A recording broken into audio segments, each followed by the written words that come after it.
down $50 million 4 times.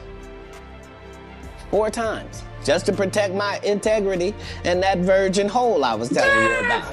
Right. Because P. Diddy be wanting to party. And you gotta tell him no. You got to tell him no. I did. I did. See, I got the receipts for everything I'm telling you. That's why I can say them so freely. Man, the way Katt Williams talks, you can tell he's not scared of anybody.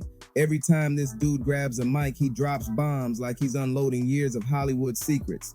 And this time the fire is aimed straight at Snoop Dogg and Diddy, 2 of the biggest names the game has ever seen. I'm not poking anything. I'm asking y'all reaction to seeing him on Club Shay Shay talking with Shannon Sharp. Ain't nobody say, you know, the thing about it is, man, that at the end of the day, it's all entertainment. We all brothers in this game. It's all entertainment. But Katt ain't gossiping just for clout. He's painting a picture of what really goes down behind those velvet ropes when the cameras are off and only the powerful get invited inside. He started hinting at something deeper, something that sounds like an arrangement between Snoop and Diddy. That word alone got people losing their minds online. And anyone who takes that the wrong way, know why they take it the wrong way. See, Katt didn't come right out and accuse them of anything wild, but the way he phrased it had everybody asking questions. What kind of arrangement could exist between 2 industry heavyweights who've been around since the 90s?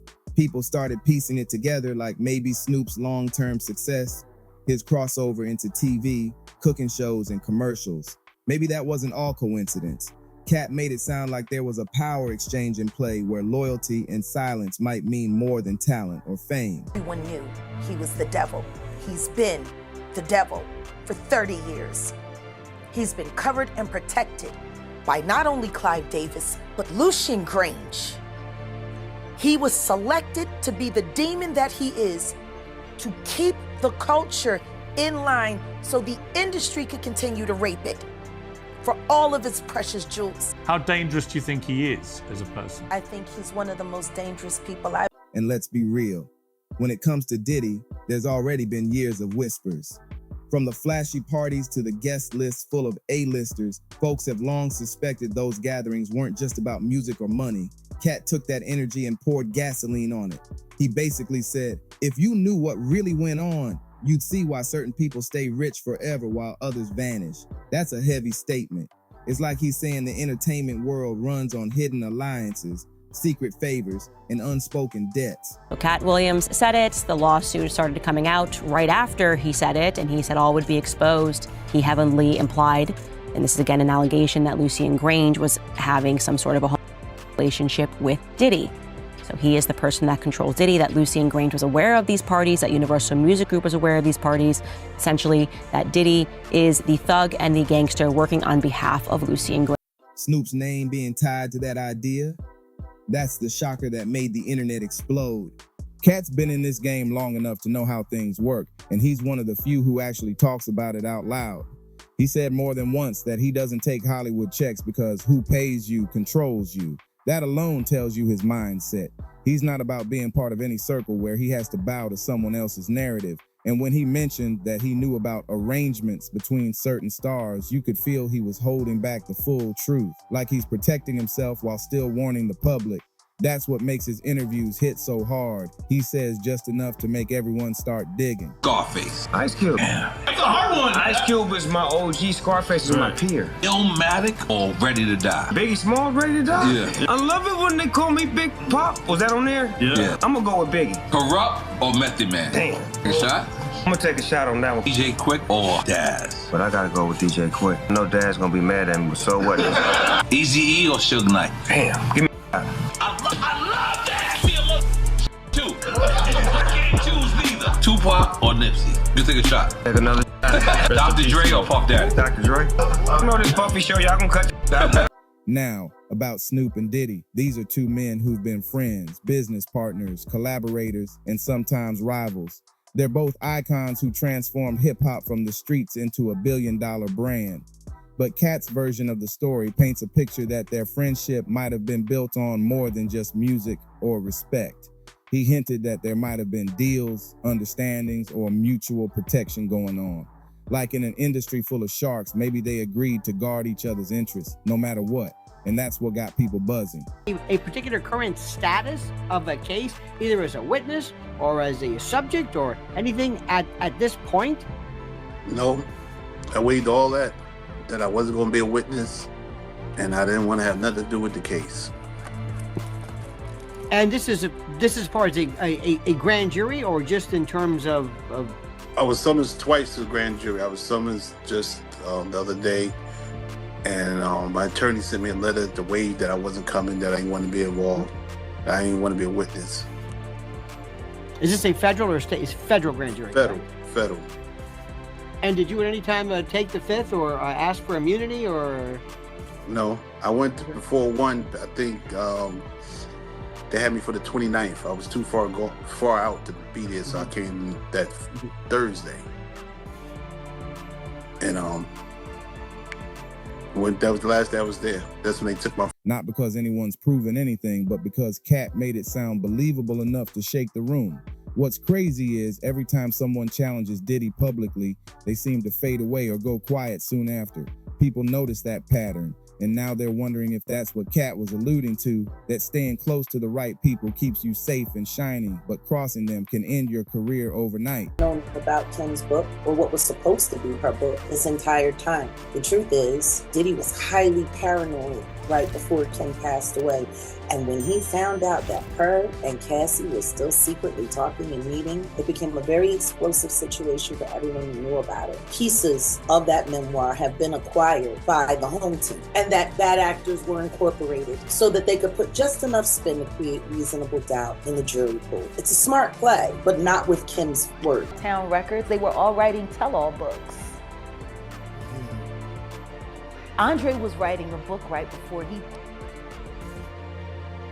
Heavy D was working on a book before he... Kim Porter was working on a book before she died. And Al B. Sure was working on the documentary of his life. And then he goes into a coma.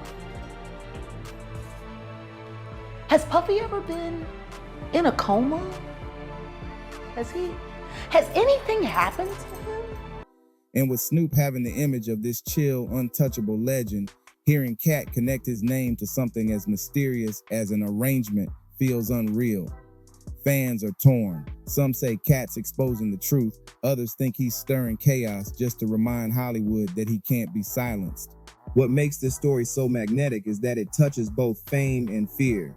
Everyone loves seeing celebrities rise, but nobody wants to believe their success might come with hidden costs. Katt made the audience rethink every red carpet smile and every handshake between powerful figures. He's saying, look closer, not everything shining is gold. And when someone like him says it, someone who's been inside that world but refuses to play by its rules, people listen because deep down they know he's not crazy. He's just brave enough to speak where others whisper. And all of a sudden, they rush to do the coroner come in and say, yo, she had she had pneumonia, she died of pneumonia, but nobody did no autopsy or nothing like that. Get out of here. Have her funeral, put her in a gold casket. It takes, 2 months to get those gold caskets, had it within a week? Or you're a millionaire, I guess you can. You're a multi-millionaire, you can get it. The wild part about Katt Williams is that every time he speaks, you can tell he's carrying years of stories that Hollywood would rather stay buried. This man's not just talking for clicks. He's exposing an entire playbook that most stars are too scared to even whisper about. When he started bringing up Snoop Dogg and Diddy in the same breath, folks knew he wasn't just name dropping. He was pointing out a system, a network, something that connects the biggest names through loyalty, leverage, and quiet understandings. That's what made his words hit so hard. They sound less like rumors and more like warnings. He talked about how people in power keep their thrones not because they're the most talented, but because they know how to play the game. And if you've been around long enough, you start seeing patterns. Who rises, who falls, and who always stays untouched. According to Katt, this arrangement between Diddy and Snoop wasn't just about business. It was about keeping control in a world where everything's transactional. Puffy's sons and my sons have been best friends since they were 6, 7 years old. I didn't make it happen and Puffy didn't make it happen. One night I was at my house and Puffy's son was over about like 9 o'clock and I'm like, cuz, what time you going home? And he like, I'm spending the night. I'm like, did you tell your dad? He like, nah, my mom dropped me off. So Kim, rest in peace, was connecting my kids with Puff kids, and they formed a friendship and a bond. When Justin went to UCLA, my son went to UCLA. When Christian was rapping, my son was rapping. When he was modeling, they was flying over the world together. So they forged a friendship and a brotherhood that me and Puff always had. So if we got the opportunity to take these two brands and show people what it can be as opposed to what it used to be. You help me stay powerful, I help you stay protected. Simple as that. But when it's dressed up with smiles, contracts, and parties, nobody outside that circle even notices. That's the real illusion of Hollywood. It's not about fame, it's about control. Now, when Katt said Snoop might have known more about Diddy's world than people realize, that hit like thunder.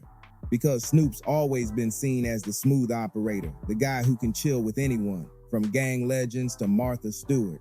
But Katt made it sound like that calm, cool image came from knowing exactly how the industry works behind closed doors. He hinted that being close to power means seeing everything. The real deals, the quiet payoffs, the loyalty tests that happen when cameras are off.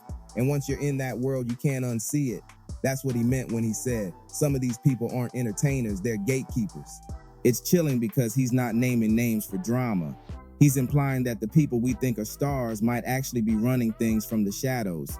Fans started dissecting every old clip, every picture, every collaboration. They noticed how Snoop always shows up for Diddy's biggest moves and how their bond never seems to break, no matter what scandals come up. Katt's hint about an arrangement made folks think maybe their relationship was about mutual gain, a sort of unspoken alliance where both benefited in ways regular people could never imagine. It's like that old saying, if you want to stay rich and relevant, you got to know whose table to sit at.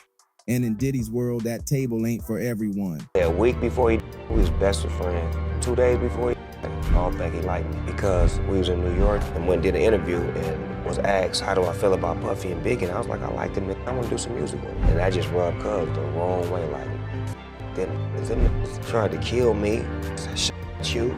You talking about you want to do a song with him? I wasn't thinking about his emotion. I was thinking about the way I felt at the time. I wasn't into no controversy. I liked the music. They was our friends. We was all friends at one point. This video footage of all of us hanging out. Pac, Biggie, Puff, Suge, all of us together. Prior to Death Row, I never seen myself getting involved. Even when he played the video for me to Hit 'Em Up. Even when he played Hit 'Em Up the song, I didn't like the song. Did you feel like it was I didn't too like much? it. I didn't like it. Like, it wasn't like the shit to me. Like, it was buying more problems, cuz. Gangsters is everywhere. They make them everywhere. And I think when he got with us, he got to the mind state that we the mother, and ain't nobody like us. Always people. My man Snoop was saying, y'all, there ain't no East Coast, West Coast beef. I swear. We ain't coming to talk about nothing behind us. We come to talk about what's ahead of us.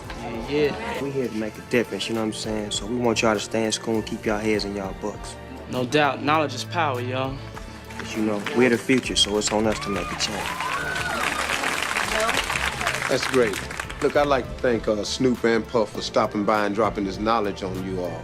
All right, now, any questions? Yeah, so Mr. Hightower, who you gonna let sample your song? Yeah, Steve. I talked to my man Shook. He's gonna charge us half of what you was trying to charge us. Sugarfoot don't know who he messing with up in here. I bust Sugarfoot dead in his head, and Della Reese ain't gonna be there to pull me up off little bitty Sugarfoot. Now, Steve, haven't you learned your lesson? That ain't the way to handle problems, baby. Now, Steve, you're a role model, right? Check yourself, homie. But here's what separates Katt from the rest. He doesn't just talk about them, he talks about the system that makes them. He's saying that once you're inside Hollywood's top layer, you don't just perform, you participate. You're expected to play your role, to protect the empire, to keep the machine running. And if you ever try to walk away or expose the blueprint, suddenly the industry turns its back. That's why his message feels so raw. It's not just about Diddy or Snoop. It's about how fame can trap people into silent contracts that last a lifetime. What's even crazier is how many times Katt's predictions end up coming true. I got 2 security with me that fly on a private plane with us. Suge got his homies, Pac got his security. We get to the private plane, and Suge like, they can't go.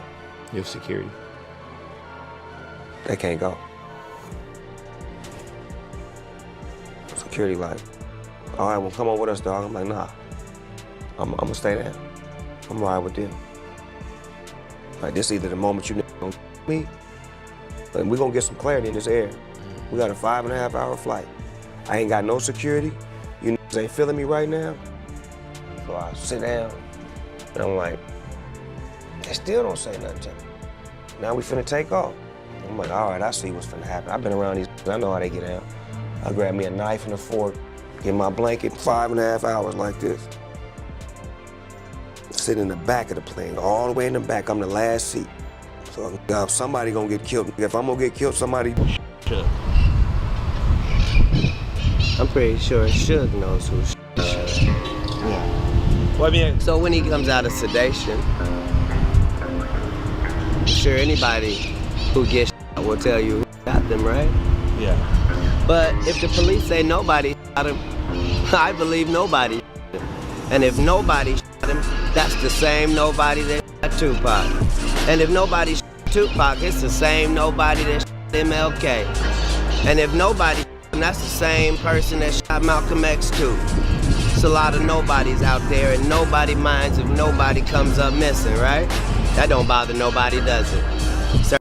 He's called out powerful people before, and months later, something always breaks in the news that proves he wasn't lying. So when he started hinting that Diddy's empire might not be as clean as it looks, fans started paying close attention. And when he brought Snoop's name into it, it added a whole new layer. Because if even legends are tangled in arrangements, then maybe nobody in Hollywood's really free. That's the energy Katt brings. He makes people question the whole game. He also made a point that hits deep. Fame and freedom rarely go together. The bigger you get, the more control you lose, unless you're willing to walk away completely. That's why Katt keeps his distance from Hollywood deals. He said before, I'm not paid by them, so they can't tell me what to say. That's the kind of independence most stars can't afford. And maybe that's why he's the one talking while others stay quiet. Because once you owe someone your career, your silence becomes part of the payment. That's what makes Katt so dangerous. He's proof you can survive without bowing down. After Katt Williams dropped those bombshell comments, the internet went crazy. Everyone was trying to decode what he really meant by that arrangement between Snoop Dogg and Diddy. And honestly, you could feel the tension shift. Like Hollywood itself got a little nervous. Every time Katt opens his mouth, it feels like he's pulling back another layer of the industry's mask, showing people the real faces behind the glamour. He's not just making noise, he's making people think. Fans started asking, if Snoop and Diddy got something going on behind the scenes, how deep does this go? That question alone had timelines flooded with theories, clips, and old footage being rewatched like evidence in a trial. But here's the twist. Katt didn't name specifics. He never said exactly what kind of arrangement it was, and that's what makes his words hit even harder. It's that mystery that messes with people's minds. The man speaks in codes, and every sentence sounds like he's seen something he can't fully say out loud. Like when he mentioned that not everyone in the business earns their position the normal way, that sometimes power is traded like currency. It makes you wonder who's really running the show. And when you think about how long Diddy's been at the top, and through lawsuits, drama, and scandals, you start realizing maybe Katt wasn't exaggerating at all. Maybe he was telling people, you're watching kings, but you don't know who crowns them. Now, let's talk about Snoop. Everyone loves him, the legend, the uncle of hip-hop, the laid-back superstar who's been smiling through decades of fame. But Katt's words made folks look twice.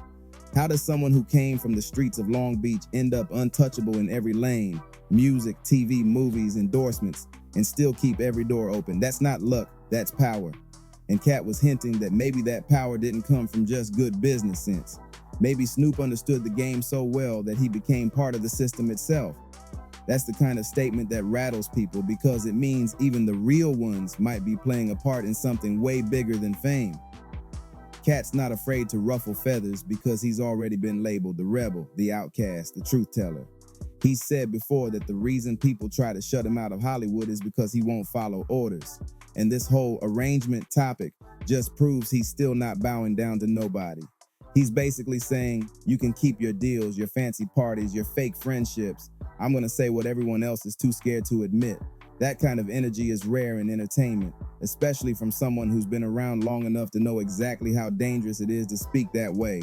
It's like he's daring the system to come for him again just to prove his point. What's wild is that since he said all this, fans have been connecting dots left and right. Old interviews, red carpet appearances, and even collaborations are being re-examined under a new light.